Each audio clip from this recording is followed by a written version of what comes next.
Alright, here we have the Nomad Tools 112Z 2 flute. Here you see real honest to goodness chips. And here it is,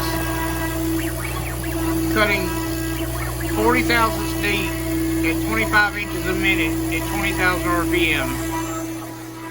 So there's our depth, there's our speed.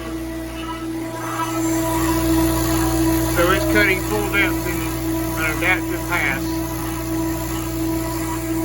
So just showing you that if you double the recommended speeds, double the RPM, everything else, it seems to be cutting just fine.